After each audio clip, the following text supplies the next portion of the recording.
또 그들 사이에 그중 누가 크냐 하는 다툼이 난지라 예수께서 이르시되 이방인의 임금들은 그들을 주관하며 그 집권자들은 은인이라 칭함을 받으나 너희는 그렇지 않을지니 너희 중에 큰 자는 젊은 자와 같고 다스리는 자는 섬기는 자와 같을지니라. 앉아서 먹는 자가 크냐 섬기는 자가 크냐? 앉아서 먹는 자가 아니냐? 그러나 나는 섬기는 자로 너희 중에 있노라. 너희는 나의 모든 시험 중에 항상 나와 함께한 자들인즉 내 아버지께서 나라를 내게 맡기신 것 같이 나도 너희에게 맡겨 너희로 내 나라에 있어 내 상에서 먹고 마시며 또는 보좌에 앉아 이스라엘 12지파를 다스리게 하려 하노라. 시몬아, 시몬아, 보라. 사탄이 너희를 밀가부르듯 하려고 요구하였으나 그러나 내가 너를 위하여 내 믿음이 떨어지지 않기를 기도하였노니 너는 돌이킨 후에 네 형제를 굳게 하라. 주여, 내가 주와 함께 오게도 죽는 데에도 가기를 각오하였나이다.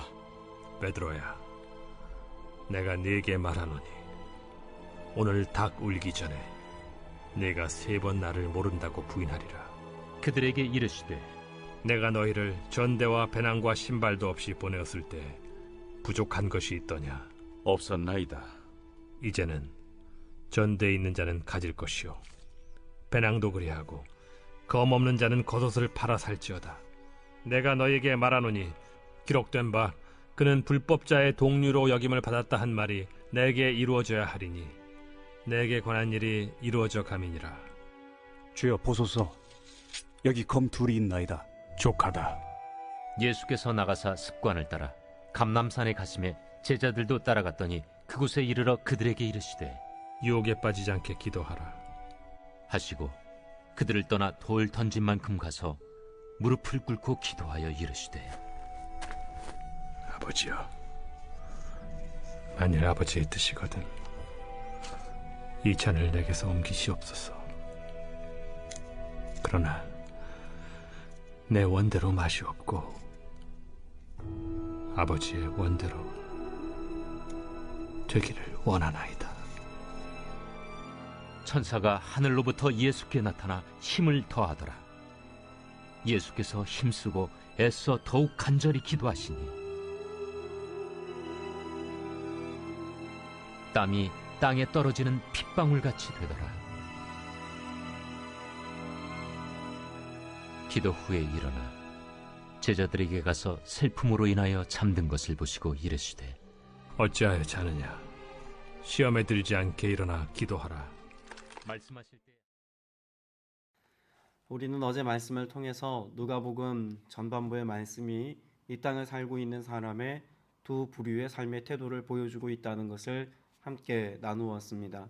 한 부류의 사람은 위의 것, 또 영의 생각을 가지고 살아가는 사람들이 있는가 하면 또 한 부류의 사람은 땅의 것, 그래서 육신을 쫓아 살아가는 사람들이 있음을 보았습니다. 자신의 생각을 쫓아서 땅의 것을 염두에 두고 살아가는 사람들의 삶의 모습은 치열하게 세상에서 높아지려고 하고 좀 더 많은 것을 차지하려고 하는 삶인 것, 그것을 오늘 본문이 잘 보여주고 있고, 반대로 위의 것을 쫓아 살아가는 사람, 그래서 영의 생각을 가지고 살아가는 사람들은 하나님의 뜻을 어떻게 이루며 살아가는지를 예수님의 모습을 통해서도 잘 보여주고 있습니다. 오늘 저와 여러분의 삶의 모습이 정말 하나님께서 기뻐하시는 하나님의 비전을 이루고 아버지의 뜻을 이루어가는 삶인지, 아니면 여전히 육신에 속하여서 세상에 길들여진 삶의 태도를 따라서 오늘 나 자신만을 위한 삶을 여전히 신앙이 빗대어 살아가고 있는 것은 아닌지 돌아보고 점검해 볼 수 있는 은혜가 있게 되시길 축복합니다. 24절 말씀에 보면 제자들이 논쟁을 벌이고 있음에 관하여 말씀합니다. 제자들 가운데서 누구를 가장 큰 사람으로 칠 것이냐라고 하는 질문 앞에서 말다툼이 벌어진 것이죠. 앞서 나누었던 것처럼 자신의 계획과 자기중심적인 삶을 살아가는 사람들의 삶 속에는 끊임없는 이런 분쟁과 다툼이 일어날 수밖에 없습니다. 왜 그럴까요? 그 마음의 중심에 있는 것이 늘 야망이고 욕심이기 때문에 그렇습니다. 그래서 오늘 본문에 기록되어져 있는 내용을 보면 이런 자기 자신을 위하여 살아가는 인생들의 삶 속에는 이런 분쟁도 있지만 또한 유혹 혹은 미혹이라고 불리워지는 것이 우리의 마음 가운데 다가와 역사하려고 한다는 장면도 함께 보여주고 있습니다. 그래서 24절 이하에 나타나 있는 이와 같은 다툼과 또 분쟁의 모습과 더불어서 예수님께서 39절 이하에 기도하실 때 제자들에게 무엇을 당부하셨을까요? 40절에 보면 제자들에게 말씀하시기를 뭐하지 않도록 시험에 빠지지 않도록 기도해라 라고 말씀하고 있습니다. 예수님은 이미 제자들의 마음과 생각을 알고 계셨습니다. 제자들은 예수님과 함께 예루살렘에 입성했을 때 많은 사람들이 예수님을 왕으로 추대하려고 했던, 그래서 호산나를 외치며 예수님의 예루살렘 입성을 열광했던 모습을 마음의 염두에 두고 있었습니다. 때문에 그들 마음 가운데 생각, 그들 마음 가운데 계획이라고 하는 것은 어떤 것이었을까요? 예수님을 등에 업고 어떻게 하면 내가 좀 더 높은 자리에, 좀 더 나은 삶을 살아갈 수 있는 위치에 내가 이르게 될 것인가라고 하는 인간적인 욕심이 그 마음 가운데 자리하게 되었습니다. 스스로 높은 자리에 오를 거라고 기대하고 있는 제자들에게 예수님께서 무엇을 말씀하셨습니까? 25절에 보면 민족들의 왕들은 백성들 위에 군림한다. 그리고 백성들에게 권세를 부리는 자들은 은인처럼 행세한다고 말씀합니다. 근데 예수님께서는 너희가 그렇게 될 거야 라고 하는 것을 말씀하시는 것이 아니라 어떻게 말씀하고 계실까요? 26절에 보면 그러나 너희는 그렇지 않다라고 말씀하고 있습니다. 세상이 성공하고 세상에서 형통한 삶을 살아가는 어떤 이들과 같이 그런 종류의 성공과 그런 종류의 높이 오른 위치에 선점하는 삶을 사는 것이 아니게 될 것이라고 말씀하고 있죠. 도리어 그들은 높은 위치에 오르는 것이 아니라 무엇하게 될 것이라고 말씀하고 있습니까? 섬기는 사람이 되어야 한다라고 말씀합니다. 남들보다 조금 희생하는 정도를 예수님이 말씀하신 것이라면 우리는 이 말씀을 귀 기울여 들을 필요가 없을지도 모릅니다. 근데 예수님께서는 왕 같은 권세를 주시겠다고 말씀하시는 동시에, 왕의 권세를 누리겠다고 말씀하시는 동시에 그 권세와 능력을 가지고 어떻게 살라고 말씀하고 있습니까? 나를 위해서가 아니라 섬기는 자로 살아가야 한다고 말씀하고 있는 것입니다.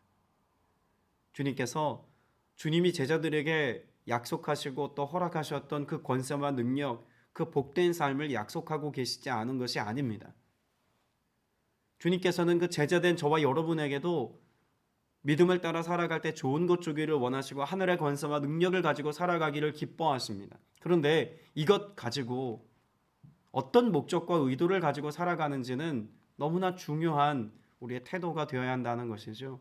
하나님 아버지의 것을 가지고 누구처럼 살라고 말씀하고 있습니까?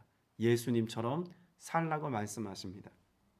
그래서 27절 후반부에 보면 예수님께서는 어떻게 이 땅에 임재해 계셨다고 말씀하고 계시나요? 나는 섬기는 사람으로 너희 가운데 있다라고 말씀합니다. 예수님께서 이 땅에 오신 목적을 한마디로 요약하면 섬김이라고도 표현할 수 있다는 이야기 아니겠습니까? 자신의 생명을 내어주신 십자가의 사랑, 섬김입니다. 하나님이신 그분이 보좌를 버리시고 이 땅에 오셔서 인간이 되어 살아가신 삶의 여정, 섬김입니다. 그리스도의 영이신 성령을 우리에게 약속하시고 영원토록 우리와 함께 하시겠다고 언약하신 것 역시 섬김입니다. 예수님의 시작과 끝, 그 모든 것 안에는 섬김이 있습니다. 그러면 그리스도인이라 불리워지는 예수 닮음의 삶을 살아가는 우리의 모습 속엔 당연히 무엇이 드러나고 나타나야 하겠습니까? 섬김이 드러나고 나타나야 할 것입니다. 오늘날의 교회가, 오늘날의 성도가 교회 공동체 안에서나 교회 밖에서나 예수님의 제자들처럼 백성들 위에 군림하고 싶어하고 사람들 머리 꼭대기에서 대접받기를 원하는 것에만 마음을 쓰고 있다면 여러분 이것을 두고 그리스도인이라 말할 수 없을 것입니다. 우리는 섬기는 자의 자리에 서 있어야 합니다. 주님께서 우리에게 권한을 주시고 권세를 주시고 많은 것을 맡겨주시면 맡겨주실수록 더욱더 섬기는 자리를 자처하는 삶을 살아야 합니다. 근데 우리의 본성은 어떻습니까? 대접받고 싶어 합니다. 인정받고 싶어 합니다. 이것이 우리가 가지고 있는 욕망입니다. 인간이라면 누구나 그 안에서 꿈틀거리고 있는 인간됨의 정욕의 문제라는 것을 우리가 발견해야겠죠. 예수님께서 분명히 감람산이라고 하는 곳에 오르셔서 그 올리브산에서 제자들과 함께 기도하십니다. 근데 예수님이 기도하실 때 제자들에게도 당부하시지 않습니까? 기도할 것을 당부하십니다. 무엇 하도록 기도하라고 당부하셨다고요? 시험에 빠지지 않도록 기도하여라 라고 말씀합니다. 그럼 여기 말하는 시험이라고 하는 것은 어떤 종류의 시험일까요? 정확한 원문에서 보면 여기 말하는 시험은 고난, 고통이라고 하는 의미의 부정적인 의미의 시험거리도 있지만 한편으로 보면 우리에게 뭔가 좋은 것을 눈앞에 두고 미혹하는 유혹의 형태의 시험거리도 있다는 것을 분명히 말씀하고 있습니다. 세상은 우리를 향하여 공격도 하지만 회유하여서 우리로 하여금 믿음의 그런 루트에서 벗어나도록 끊임없이 역사하고 있다는 것을 예수님께서 말씀하고 있는 것 아닙니까? 죄의 기원에 관해서 우리는 생각해 보아야 합니다. 창세기에 기록되어져 있는 그 죄의 기원을 우리가 생각해 보면 사단이 뱀의 형상으로 나타나 하와를 유혹할 때 아주 난폭한 언행이나 혹은 억압적인 자세를 가지고 유혹한 게 아닙니다. 어떻게 유혹했습니까? 말로 그 마음을 사서 그 마음을 열어서 그 마음을 빼앗을 수 있도록 할 수 있는 어떤 상황을 만들어 두고 그 가운데 죄를 선택하게 만들었던 것이 죄의 기원입니다. 실제로 유혹이라고 하는 이 히브리어를 보면 타파라고 하는 단어를 씁니다. 근데 이 타파라고 하는 말의 의미가 무슨 뜻이냐면 부드러운 말로 마음을 열다라고 하는 의미를 담고 있는 것이 유혹이라고 하는 타파의 의미입니다. 사단은 끊임없이 우리의 마음을 타파합니다. 어떻게 한다는 걸까요? 우리를 병들게 하고 우리를 가난하게 하고 우리를 지치게 하고 우리의 환경과 상황을 안 좋은 최악의 상태로 몰아가기도 하지만 그것이 우리에게 시험거리가 되기도 하지만 정작 우리의 삶을 무너뜨리는 것은 환경이 아니라 무엇임을 알아야 할까요? 그런 상황 가운데서 타협하게 만들고 세상의 것을 선택하게 만들며 믿음의 가치를 따라 살지 못하도록 역사하는, 그래서 우리의 마음을 열어두게 만드는 사단의 전략이 있다는 것을 알아야 합니다. 그래서 성경은 우리에게 무엇을 지키라고 말씀합니까? 마음을 지키라고 말씀합니다. 무릇 지킬 만한 것 중에 더욱 내 마음을 지켜라.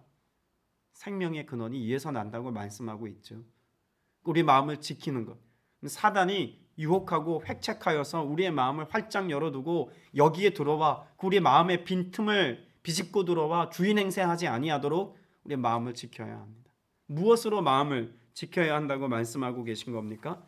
오늘 본문에서 말씀하고 있는 것처럼 시험에 빠지지 않도록 기도의 삶을 살아야 하는 것입니다. 여러분, 기도를 우리는 어떻게 이해합니까? 기도는 여러 가지 의미로 이해되어지고 또 적용 가능합니다. 유대인들에게 있어서 기도라고 하는 것을 생각해 보면 예수님께서 기도하여라 라고 하는 그 본질의 의미를 아는 것에 도움이 되지 않겠습니까? 기도하다 라고 하는 그런 동사는 팔랄이라고 하는 동사를 씁니다. 근데 기도라고 하는 말 자체가 터필라라고 하는 그런 단어로 사용되어졌는데 이 말의 의미가 뭐냐면 평가하다, 고려하다 이런 뜻이 있습니다. 왜 기도를 이런 고려하다, 평가하다라고 하는 의미를 담은 말로 표현했을까요? 여러분, 우리는 기도를 통해서 내가 원하고 내가 바라는 것을 하나님 앞에 관철시키는 것이 기도가 아닙니다. 아니 그것도 기도의 일부라고 볼 수는 있겠지만 그것만 기도라고 정의해서는 위험하다는 이야기입니다. 애초에 예수님이 말씀하셨던 기도의 정의는 나를 평가해보고 나를 고려하여 대비해보는 것입니다. 무엇에 나를 평가해보는 것입니까? 하나님 앞에 나를 평가해보는 것입니다. 하나님 앞에 서 있는 나의 실제가 무엇인지, 그리고 그 앞에서 하나님께서 나에게 원함이 무엇인지, 아버지의 뜻이 무엇인지를 분별하고 알아가는 시간이 바로 기도하는 시간인 것을 우리는 알아야겠죠. 나 자신을 하나님 앞에 돌아보고 평가해서, 그래서 내 마음의 중심에 내가 주인 되어 있다면, 행여 우리의 마음을 열어두어서 세속의 가치가 죄악된 것이 주인 행세하고 있다면 이것을 철저히 해결하여서 그 중심에 하나님의 말씀이 세워지고 그 말씀을 쫓아 살아가는 삶의 결연함이 있도록 하는 것이 우리 기도가 드려져야 할 이유라는 것입니다. 오늘 우리의 기도는 상황과 형편에 쫓아서 이러저러한 것들을 구하는 것만이 아니라 주님, 내가 상황이 이렇게 열악하지만, 환경이 내가 원했던 그런 모습은 아니지만 여전히 주님의 길을 따라갈 수 있도록, 주님의 비전이 오늘 내 삶 가운데 성취되어질 수 있도록 나에게 믿음을 더하여 주옵소서. 환경에 휘둘리는 것이 아니라 말씀의 중심에 매인 삶을 내가 살아가서 주의 거룩한 뜻을 여전히 이루며 살아가는 삶을 유지하며 거룩한 길을 걸으며 주님의 이름을 영화롭게 하는 삶을 살 수 있도록 내게 은혜 더하시고 능력을 더하여 주옵소서. 그런 상황을 초월한 삶을 살아가기 위하여 우리는 기도라고 하는 삶의 태도가 필요하다는 것입니다. 때문에 우리는 기도와 말씀을 따로 떼어놓고 생각할 수 없는 것이죠. 주님의 말씀이 내게 이루어지기를 갈망하는 삶의 중심, 그런 삶의 갈망이 있는 사람이 올바른 기도를 드릴 수 있다는 것입니다. 그런데 우리는 실상 이런 기도를 드리기에는 너무나 현실의 문제와 맞닿아 있고, 또 우리의 마음이, 또 우리의 환경이 그렇게 주님의 뜻을 쫓아가는 것에만 초점 맞춰주기에는 한계가 있다는 것을 예수님도 알고 계셨습니다. 그래서 31절 이하에 보면 예수님께서 우리를 위해서 기도하고 계시다라고 하는 사실을 명확하게 드러내고 있지 않습니까? 예수님 아셨습니다. 베드로가 예수님께 자신하며 말하죠. 나는 감옥에도 죽는 자리에도 주님과 함께 갈 겁니다. 지금 우리의 삶의 모습으로 빗대어 보자면 나는 어떤 상황에서도 하나님 앞에서의 삶을 왜곡하며 살아가지 않겠습니다. 하나님 앞에서의 삶을 외면하며 살지 않겠습니다. 이런 결단을 가지고 나아가는 것과 일반입니다. 그런데 그런 베드로의 결연한 의지에도 불구하고 예수님께서 그의 한계를 알고 계셨습니다. 그런 한계를 뛰어넘지 못할 베드로를 향해서 예수님이 무엇 하셨다고 말씀하시냐면 32절에 너를 위하여 기도하였다. 여러분, 예수님의 이 기도는 단지 베드로를 향한 기도이기만 하지 않습니다. 오늘을 사는 저와 여러분을 향해서도 예수님은 쉬지 않고 저와 여러분을 위해 기도하고 계십니다. 자, 그런데 예수님의 기도를 봐야겠죠. 예수님이 우리의 무엇을 위해서 기도하신다고 말씀합니까? 나는 내 믿음이 꺾이지 않도록 기도할 것이라고 말씀합니다.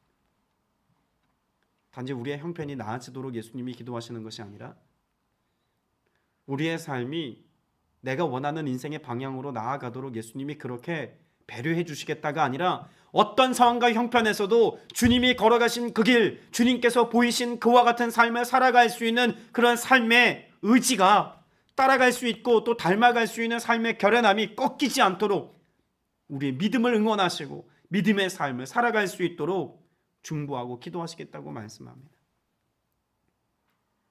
현실을 초월한 믿음의 삶을 살아갈 수 있도록 주님이 기도하고 있어라고 그렇게 우리에게 말씀하고 있는 것 아닙니까?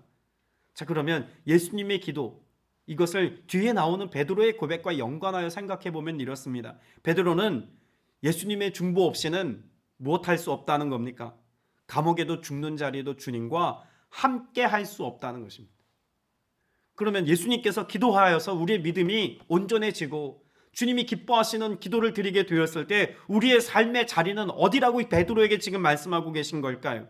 주를 위해서 감옥에 가는 삶, 주를 위하여 죽는 자리를 선택하는 삶, 이것이 믿음으로 살아가는 사람들에게 비로소 가능해지는 삶의 자리라고 말씀하고 있습니다.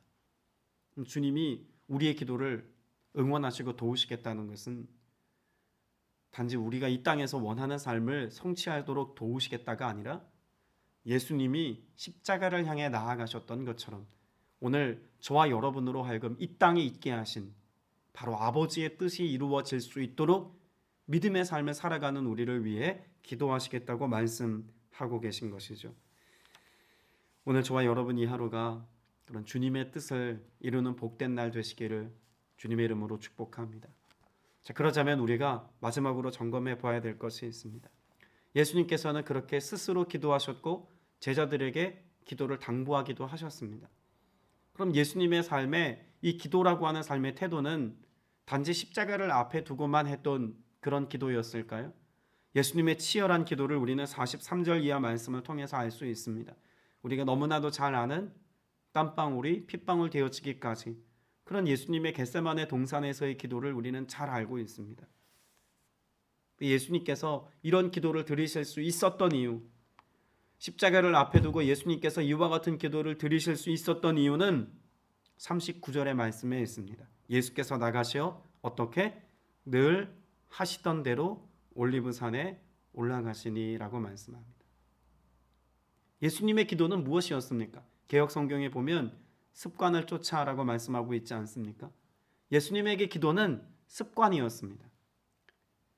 일상이었고 어떤 상황과 형편에서도 늘 지속하며 살아갔던 삶의 모습이었다는 것입니다. 오늘 여러분에게 기도가 습관되는 은혜가 있기를 축복합니다. 성전에 나와서 기도하는 것도 중요합니다. 골방 기도 역시 중요합니다. 그러나 우리가 주님과 친밀함으로 동행하면서 매일 매순간 호흡하듯 기도하는, 그래서 내가 주님께 기도를 아뢰고 주님이 내게 무엇을 말씀하시는지를 듣는 그런 친밀함으로서의 교통함, 성령의 교통하심 속에서 우리가 교제하는 것과 같은 친밀함으로서의 기도가 오늘 우리의 삶 가운데 무시로 드려져야 합니다. 기도가 습관이 되는 삶은 바로 그런 삶이죠. 그런데 우리 곰곰이 생각해 보시기를 바랍니다. 우리는 주님이 말씀하신 이 거룩의 삶이 습관이 되어지기 위하여 훈련하지 않습니다. 여러분, 습관되는 건 참 어렵습니다. 새벽 예배가 습관되어서 이른 아침에 일어나 여러분 기도의 자리에 나오는 것, 이거 습관되게 하는 게 얼마나 어려운 일입니까? 우리가 성경을 펼쳐서 읽고 묵상하여서 또 그 말씀 속에서 주신 은혜를 내가 기록하여서 이것을 오늘 내 삶의 흔적으로 남기는 일, 경건의 일기를 쓰는 것과 같은 그와 같은 일들도 습관이 되자면 엄청난 시간이 걸립니다. 어떤 사람은 40일 훈련하면 됩니다라고 말하지만 40일 그 이상의 시간이 우리에게 필요할지도 모릅니다. 저는 40일 훈련이라고 하는 시간보다 오히려 10,000시간 법칙이 더 몸에 와닿습니다.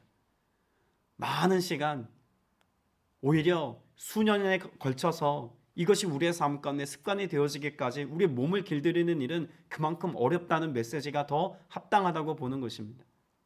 우리의 몸을 쳐서 말씀에 복종시키고 우리가 원함의 지경으로 나아가려고 하는 그런 본능을 거스려서 주님의 뜻을 쫓아 거룩한 길로 행하려고 하는 그런 습관화되어진 거룩의 삶은 우리의 삶에 익숙해지기까지 정말 많은 시간과 노력을 필요로 한다는 것이죠. 주님의 은혜가 필요합니다. 성령께서 우리 안에 역사하시면 단번에 이루어질 사건이기도 합니다. 그러나 그와 같은 주님의 은혜와 더불어서 우리는 매일매일 무엇을 갈망해야 한다는 걸까요?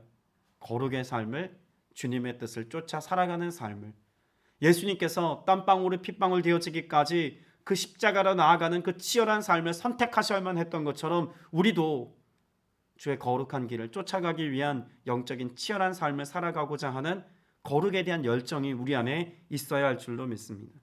그때 여러분 예수님의 기도를 보면 43절에 예수님께서 그렇게 간절히 기도하실 때 주의 천사가 와서 예수님의 기도를 돕습니다. 예수님 지금 하고 계신 기도가 무엇입니까? 나는 십자가를 향해 나아가는 것이 너무나 어렵고 두렵지만 이것이 감당되기 어려운 일이어서 주님 하실 수만 있다면 아버지 이 잔을 거두어 달라고 기도하고 계시지만, 그러나 예수님의 기도의 초점은 어디에 있습니까? 십자가를 향한 기도였습니다. 그런 십자가를 향한 기도를 드릴 때 천사를 돕는 그런 은혜를 하나님께서 예수님에게 허락하셨다는 것 아니겠습니까? 그러면 오늘 저와 여러분이 어떤 기도를 드릴 때 우리의 기도를 도우시겠다고 말씀하고 있는 것이기도 할까요? 나의 원함과 바람을 아뢰을 때가 아니라 도리어 내가 갈 수 없지만, 내가 할 수 없지만, 내가 선택하는 것이 너무 두렵지만 주님이 원하시는 것이라면 내가 하길 원합니다. 이것을 우리 입술로 고백하고 믿음으로 선포하기까지 주님이 우리의 기도를 도와주시겠다고 말씀하고 있는 것입니다. 나의 의지를 꺾고 기도하는 것, 나의 원함을 포기하고 기도하는 것, 여러분 이 기도는 쉽게 입 밖으로 나오지 않습니다. 많은 재정을 포기하고 주를 위해 살아가는 것, 편안하고 안락한 자리를 마다하고 주를 위해서 어떤 선교지나 험한 곳을 선택해야만 하는 것, 내가 원하는 것을 이루는 것이 아니라 아버지의 뜻을 이루는 과정 가운데 내 마음이 다치고 아프고 슬픔 가운데 빠진다 할지라도 이것을 선택해야만 할 때 드리는 기도, 여러분 이런 기도는 우리를 찌르는 기도요, 아픈 기도요, 탄식을 부르는 기도일 수 있습니다. 그러나 그런 기도를 드려야 할 때, 그리고 그 기도의 방향이 아버지께서 원하시는 기도의 방향이고 초점일 때 여러분 이 기도는 주님이 도와주십니다. 때문에 이 아침에 기도할 수 있기를 바랍니다. 우리는 몇 가지를 위해서 기도해야겠죠. 주님, 아버지의 뜻을 이루는 삶을 살게 하여 주옵소서. 기도해야 할 것입니다. 주님, 내가 이런 삶을 살아갈 수 있도록 내게 믿음을 더하여 주옵소서. 우린 또 기도해야 할 것입니다. 주님, 내가 이런 믿음의 기도를 중단하지 아니하도록 내 기도를 도와주옵소서. 역시 기도해야 할 것입니다. 그래야 우리의 삶이 아버지의 뜻을 이루는 삶이 되어질 수 있기 때문에 그렇습니다. 46절의 말씀을 읽으면서 말씀을 맺습니다. 왜들 자고 있느냐? 시험에 빠지지 않도록 일어나서 기도하여라. 여러분, 이 기도를 우리도 닮아가야 합니다. 기도를 하기 어려워질 만큼 그렇게 우리가 슬픔에 빠지거나 탄식했을 때 우리가 앉아서 기도하는 게 힘들면 일어서서라도 기도하십시오. 기도를 결단할 수 있고 그 기도를 선택할 수 있기까지 우리가 할 수 있는 최선의 노력을 기울일 수 있기를 바랍니다. 그럼 기도를 선택하는 사람이 그 기도의 확실한 응답의 은혜 안에서 하나님의 나라에 서 있을 수 있다는 사실을 꼭 기억하셔서 주님, 내가 기도하기 위하여 일어서는 용사와 같은 삶 오늘도 살게 하여 주옵소서. 이 은혜를 누릴 수 있는 여러분 되시기를 주님의 이름으로 축복합니다. 기도드리겠습니다. 주님, 오늘 이 하루 우리에게 믿음이 더욱 필요합니다. 환경과 상황을 바라보는 것이 아니라 어떤 형편에서도 주님을 바라볼 수 있고 주님이 가신 길을 따라갈 수 있기까지 주님, 우리에게 믿음이 필요합니다. 그래서 그 믿음에 합당한 고백을 입술로 고백하며 기도할 수 있기를 원하오니 여기 모인 지체들로 하여금 나의 필요와 원함만을 위한 기도가 아니라 주님, 그와 같은 상황에서도 어떻게 주님의 뜻을 이루며 아버지의 마음을 시원케 하며 주의 영광을 이루며 살아갈지를 생각하게 하시고 염두에 둔 바로 그런 기도를 드릴 수 있기를 원하오니 주, 우리의 기도를 통해서 아버지의 뜻이 이루어지게 하여 주옵소서. 그리고 그와 같은 은혜 안에서 더욱더 주님을 닮아가는 우리가 되어지기를 원합니다. 주님이 겟세마네 동산에서 십자가를 바라보며 간절히 기도하셨던 것처럼 주님, 우리의 시선 또한 아버지께서 원하시는 그곳에 시선을 두고 간절히 기도하여서 주님의 이름을 영화롭게 하기를 원하오니 우리의 기도를 도와주옵소서. 주님, 그렇습니다. 우리의 기도 자체를 도와주옵소서. 기도하는 삶을 도와주옵소서. 그리고 그 기도를 통해서 하나님의 나라에 합당한 자로 서 있는 우리 모두가 되게 하여 주옵소서. 주께서 우리의 간구와 우리의 기도를 들으시고 도우시며 역사해 주실 것을 믿사옵고 예수 그리스도 이름으로 간절히 기도드렸사옵나이다. 아멘.